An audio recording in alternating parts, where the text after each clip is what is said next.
Good morning students. मैं professor नूतन Gupta, history department, कमला राय college, Gopalganj. छात्रों, France की राज्य क्रांति आधुनिक यूरोप के इतिहास की एक महत्वपूर्ण घटनाओं में से एक है। फ्रांसीसी क्रांति से संबंधित ई कंटेंट्स मैंने आपको समर वेकेशन से पूर्व उपलब्ध करा दिया था। आशा है कि उसे आपने पढ़ा होगा। आइए आज हम लोग इसका रिवीजन करें। फ्रांसीसी क्रांति से संबंधित महत्वपूर्ण ऑब्जेक्टिव टाइप्स के क्वेश्चन का आंसर हम लोग जानें। इससे आपको विभिन्न प्रतियोगी परीक्षाओं में भी सहूलियत होगी। साथ ही साथ यह जो आपके बीए पार्ट 2 हिस्ट्री ऑनर्स में आधुनिक यूरोप का इतिहास है, उसके सब्जेक्टिव टाइप्स आंसर को लिखने में, समझने में भी सुविधा होगी। और यदि आप इन तथ्यों का प्रयोग कर अपना सब्जेक्टिव टाइप्स उत्तर लिखेंगे तो उससे आपका उत्तर बहुत ही मार्केबल और ऑथेंटिक बनेगा और इससे आपका रिवीजन भी हो जाएगा सुविधाजनक तरीके से, रोचक तरीके से। तो आइए हम लोग शुरू करते हैं। इसका पहला प्रश्न है, फ्रांस की राज्य क्रांति कब वो किसके शासनकाल में हुई? फ्रांस की राज्य क्रांति 1789 ईस्वी में लुई 16वां के शासनकाल में हुई थी। और फ्रांस की राज्य क्रांति कहाँ हुई थी? तो ये तो फ्रांस में हुई थी, ये तो जग जाहिर है। अगला प्रश्न है, फ्रांस की राज्य क्रांति के समय फ्रांस में किस प्रकार की शासन व्यवस्था थी? अर्थात किस प्रकार के शासन व्यवस्था के खिलाफ यह क्रांति हुई थी? तो फ्रांस की राज्य क्रांति के समय फ्रांस में सामंतवादी शासन व्यवस्था थी और यह सामंतवादी शासन व्यवस्था के खिलाफ ही विद्रोह हुआ था, जिसे हम फ्रांस की राज्य क्रांति के नाम से जानते हैं। इसका अगला प्रश्न है, 14 जुलाई 1789 ईस्वी को फ्रांस में कौन सी प्रसिद्ध घटना हुई थी? इसका उत्तर है 14 जुलाई 1789 ईस्वी को क्रांतिकारियों ने बास्तिल के कारागृह के फाटक को तोड़कर बंदियों को मुक्त कर दिया।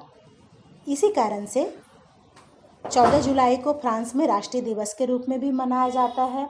और साथ ही यही जो घटना है, बास्तिल के कारागृह को तोड़कर जो बंदियों को मुक्त कराने की जो घटना है, यही है फ्रांसीसी क्रांति की तात्कालिक कारण या तात्कालिक घटना, जो कि 14 जुलाई 1789 ईस्वी को हुई थी। अगला प्रश्न है, फ्रांस की राज्य क्रांति ने समाज को क्या दिया?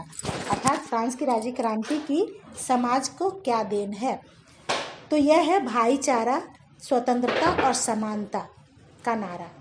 फ्रांस की राज्य क्रांति में समानता, स्वतंत्रता और भ्रातृत्व का नारा दिया गया था, जो कि एक महत्वपूर्ण कॉन्सेप्ट है जिसे कि पूरा विश्व ने अनुकरण किया। और आज भी हमारे संविधान में समानता, स्वतंत्रता और बंधुत्व की बात की गई है और पूरे विश्व इसको मानता है। यह बहुत बड़ी देन है फ्रांसीसी क्रांति की। अगला प्रश्न, किसने कहा था कि मैं ही राज्य हूँ और मेरे शब्द ही कानून है? मैं ही राज्य हूँ और मेरे शब्द ही कानून है, यह कथन जो है वह लुई 14वां का है। उसने प्रजातंत्र के संबंध में यह बात कहा था। ये अपने राजतंत्र के, अपने तानाशाही के बारे में वह कहता है कि मैं ही राज्य हूँ, I am the state and my statement is law. यही बात है, किसने कहा था? लुई 14वां ने। अगला प्रश्न, वर्साई के शीश महल का निर्माण किसने करवाया था? वर्साई का शीश महल बहुत फेमस है, उसके खर्चे बहुत ज़्यादा थे, जो कि फ्रांसीसी क्रांति के एक महत्वपूर्ण कारण बने थे। तो वह उसका शीश महल का निर्माण किसने करवाया था? इसका निर्माण लुई 14वां ने करवाया था। अगला प्रश्न, किसने वर्साई को फ्रांस की राजधानी घोषित किया? फ्रांस की राजधानी वर्साई को किसने बनाया था? यह लुई 14वां ने बनाया था। अगला प्रश्न, लुई 16वां फ्रांस की गद्दी पर कब बैठा था? लुई 16वां, जिसके शासनकाल में फ्रांसीसी क्रांति हुई, वह गद्दी पर 1774 ईस्वी 1774 में बैठा था। अगला प्रश्न, लुई 16वां की पत्नी मेरी एंटोनेट कहाँ की राजकुमारी थी? लुई 16वां की पत्नी, जिसका कि खर्च बहुत ज़्यादा था और जिसे कि इससे कुछ लेना देना नहीं था पॉलिटिक्स से, मतलब कि जनता के को मदद करे, जनता का उपकार करे, इससे कोई मतलब नहीं था। वो बस अपनी ऐश मौज में लगे रहना था। और जो लुई 16वां था वो अपनी पत्नी मैरी एंटोनेट के हाथ की कठपुतली था, जिसे कि आप लोगों ने फ्रांसीसी क्रांति के प्रमुख कारणों में से एक कारण लुई 16वां की पत्नी मैरी एंटोनेट के खर्चीले स्वभाव थे, इसे पढ़ा था। तो यह कहाँ की राजकुमारी थी? तो यह जो है वो थी राजकुमारी थी कहाँ की? तो यह ऑस्ट्रिया की राजकुमारी थी। आइए अब हम लोग अगले प्रश्न की ओर बढ़ें। और हमारा अगला प्रश्न है, लुई 16वां फ्रांस की गद्दी पर कब बैठा? इसे तो हम लोगों ने देखा 1774 में। अब हम लोग देखते हैं कि टेले क्या है। टेले एक शब्द है, टर्म है। यह क्या है? टेले एक प्रकार का भूमिकर था। फ्रांस में एक प्रकार का भूमिकर था, जैसे कि मध्यकालीन भारत में जजिया कर था। उसी तरीके से फ्रांसीसी क्रांति के समय में टेले जो है वह एक प्रकार का भूमिकर था। फ्रांसीसी क्रांति में सबसे अहम योगदान किन लोगों का था? यह हमारा अगला प्रश्न है। देखिए छात्रों, फ्रांसीसी क्रांति में तो कई लोगों की अहम भूमिका थी। इसमें से वॉल्टेयर, मॉन्टेस्क्यू, रूसो इत्यादि महत्वपूर्ण लोग थे। ये लोग विचारक थे जिन्होंने अपने मतलब फ्रांस की क्रांतिकारी भावनाओं को लोगों तक पहुंचाया। वैचारिक रूप से इन्होंने क्रांति को प्रबल बनाया। अगला प्रश्न है, वॉल्टेयर कौन था? वॉल्टेयर एक चर्च का विरोधी था। अगला प्रश्न, फ्रांस की क्रांति के संबंध में रूसो के बारे में कहिए कि वह कौन था? तो जैसा कि हमने कहा, रूसो जो है एक विचारक था और उसने लोकतंत्रात्मक शासन का समर्थक था। 100 चूहों की अपेक्षा एक सिंह का शासन उत्तम है, यह कथन किसका है? 100 चूहों की अपेक्षा एक सिंह का शासन अच्छा है, यह कथन है वॉल्टेयर का। सोशल कॉन्ट्रैक्ट किसकी रचना है? यह अगला प्रश्न है। सोशल कॉन्ट्रैक्ट, जिसे हिंदी में सामाजिक संविदा भी कहते हैं, इसकी रचना रूसो ने किया था। अगला प्रश्न, लेटर्स ऑन इंग्लिश किसकी रचना है? लेटर्स ऑन इंग्लिश वॉल्टेयर की रचना है। अगला प्रश्न, कानून की आत्मा की रचना किसने किया था? कानून की आत्मा की रचना मॉन्टेस्क्यू ने किया था। स्टेट्स जनरल के अधिवेशन की शुरुआत कब हुई? स्टेट जनरल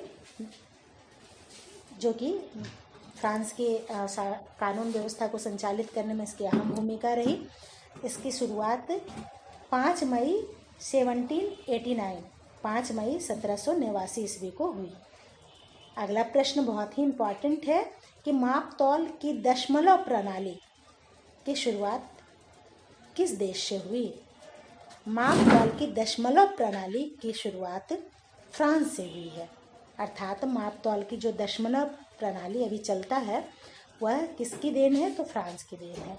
अगला प्रश्न, सांस्कृतिक राष्ट्रीयता का जनक किसको कहा जाता है? सांस्कृतिक राष्ट्रीयता का जनक हर्डर को कहा जाता है। अगला प्रश्न, नेपोलियन का जन्म कहाँ हुआ था? यह तो कल ही जो हमने ये कंटेंट भेजा है आपको, उसमें नेपोलियन से के जीवनी, उसकी उपलब्धियां हैं, उसमें ये आपने पढ़ा है, तो इसलिए आपको इसका आंसर बहुत स्पष्ट होगा, याद भी होगा, क्योंकि कल ही आपने पढ़ा है इसको। फिर भी इसका आंसर मैं बता देती हूँ।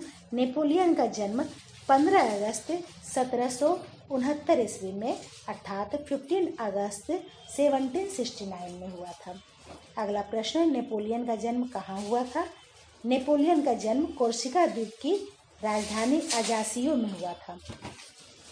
अगला प्रश्न, नेपोलियन के पिता का नाम क्या था? ये सारे प्रश्न छात्रों कल की जो ये कंटेंट हमने भेजा उसमें ये आपको बहुत अच्छे से मिल गया है। आपका रिवीजन फिर से हो जा रहा है वो सारे प्रश्न भी। नेपोलियन के पिता का नाम कार्लो बोनापार्ट था।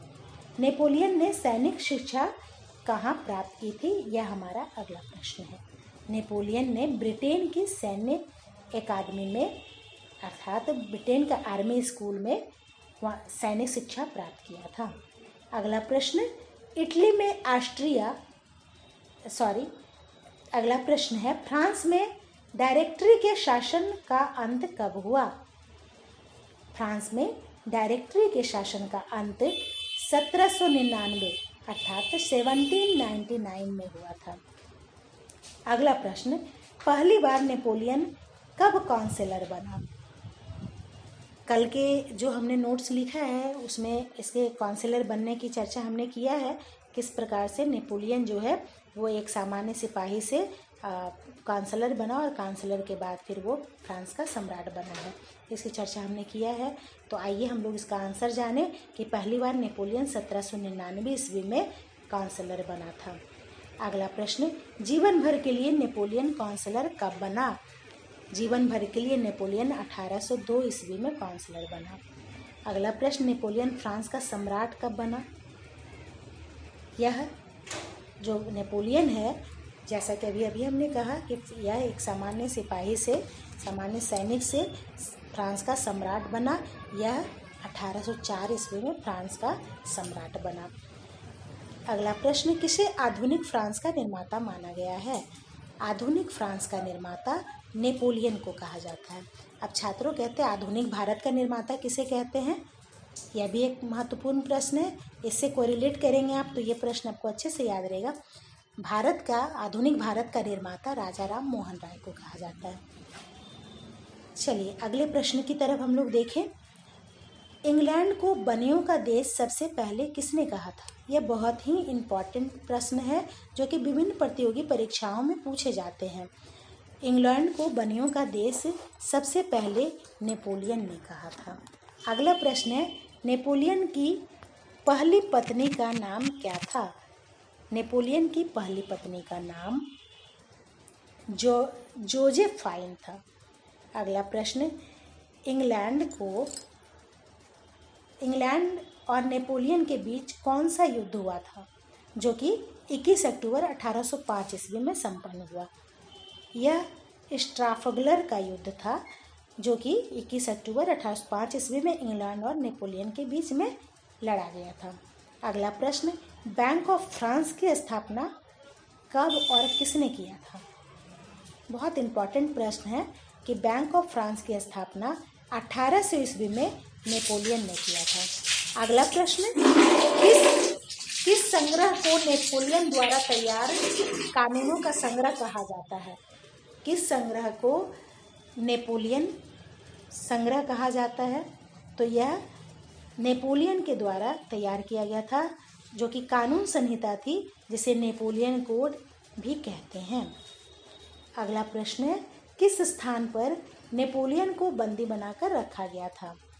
नेपोलियन को अल्वा के टापू पर बंदी बनाकर रखा गया था। किस सेना ने नेपोलियन को वाटरलू युद्ध में 18 जून 1815 ईस्वी में पराजित किया था? छात्रों, जैसा कि आप लोगों ने जाना कि मित्र राष्ट्रों की सेना ने नेपोलियन को वाटरलू के युद्ध में 18 जून 1815 ईस्वी में पराजित किया। नेपोलियन की मृत्यु कब हुई? ये सारे नेपोलियन से संबंधित जो प्रश्न हैं ये कल के ये कंटेंट में हमने आपको भेजा है रिवीजन के लिए भी, और इसके पहले नेपोलियन के बारे में जो हमने विस्तार से चर्चा किया था उसमें भी इसका जिक्र है। आइए अब हम लोग इसका आंसर देखें। नेपोलियन की मृत्यु 1821 ईस्वी में हुई थी। अगला प्रश्न, लिटिल कार्पोलर के उपनाम से किसे जाना जाता है? लिटिल कार्पोलर के नाम से नेपोलियन को जाना जाता है। नेपोलियन के पतन का क्या कारण था? अगला प्रश्न है। छात्रों, नेपोलियन के पतन के कई कारण थे जो कि एक इम्पॉर्टेंट प्रश्न बनता है आपके ऑनर्स पेपर का, और इसका विस्तृत चर्चा हमने किया है। इससे संबंधित ई कंटेंट भी भेजा है। नेपोलियन के पतन का कारण क्या था? इसमें से एक प्रमुख कारण था उसका रूस पे आक्रमण करना। नेपोलियन ने जो रूस पे आक्रमण किया था उसकी एक भूल बनी और वह उसके पतन का कारण बना। अगला प्रश्न है, नेपोलियन ने महाद्वीपीय व्यवस्था का सूत्रपात क्यों किया? महाद्वीपीय व्यवस्था क्या है इसको पहले हम लोग जाने। नेपोलियन ने कुछ देशों को, उन देशों को, अपने शत्रु देशों को पराजित करने के लिए उसे आर्थिक नाकेबंदी कर दिया था। तो इसे महाद्वीपीय व्यवस्था से संबंधित ये कंटेंट आपको हमने दिया भी है, और यदि फिर भी कहीं कोई समस्या हो तो आप हमें कमेंट बॉक्स में लिखेंगे, मैं आपको इससे संबंधित और भी मटेरियल उपलब्ध करा दूंगी। तो अभी हम लोग जाने कि यह नेपोलियन ने महाद्वीपीय व्यवस्था का सूत्रपात क्यों किया था। यह इंग्लैंड के कारोबार का बहिष्कार करने के लिए नेपोलियन ने महाद्वीपीय व्यवस्था का सूत्रपात किया था। अगला प्रश्न, किस समझौते के तहत यूरोप के देशों ने फ्रांस के प्रभुत्व को 1815 ईस्वी में खत्म किया। यह वियना समझौता है। 1815 ईस्वी में वियना समझौता के तहत यूरोप जो है वो फ्रांस के प्रभुत्व को समाप्त किया था। यह वियना कांग्रेस 1815 ईस्वी में हुआ था। उसमें समझौता लिया गया, हुआ एक प्रस्ताव रखा गया जिसके तहत फ्रांसीसी प्रभुत्व को खत्म कर दिया गया। अगला प्रश्न, किस युद्ध में अंग्रेजी जहाजी बेड़े के नायक नेल्सन के हाथों नेपोलियन को बुरी तरह से पराजित होना पड़ा। नेपोलियन को नील नदी के युद्ध में अंग्रेजी जहाजी बेड़े के नायक, जिसका नाम नेल्सन था, उसके हाथों बुरी तरह से पराजित होना पड़ा। तो छात्रों, यह थे फ्रांसीसी राज्य क्रांति से संबंधित कुछ महत्वपूर्ण तथ्यपरक वस्तुनिष्ठ प्रश्न। आशा है कि आपको अच्छे से समझ में आ गया होगा, और इन प्रश्नों का जब आप अपने सब्जेक्टिव टाइप्स आंसर लिखने में प्रयोग करेंगे तो उससे आपका यह जो आंसर है वो बहुत ही ऑथेंटिक और मार्केबल बनेगा। साथ ही साथ विभिन्न प्रतियोगी परीक्षाओं के तैयारी में भी उसका भी रिजल्ट कराने में आपको ये मदद करेगा, और आपके कॉन्सेप्ट जो हैं फ्रांसीसी क्रांति से संबंधित, उसमें भी यह जो सारे वस्तुनिष्ठ तथ्य हैं आपको मदद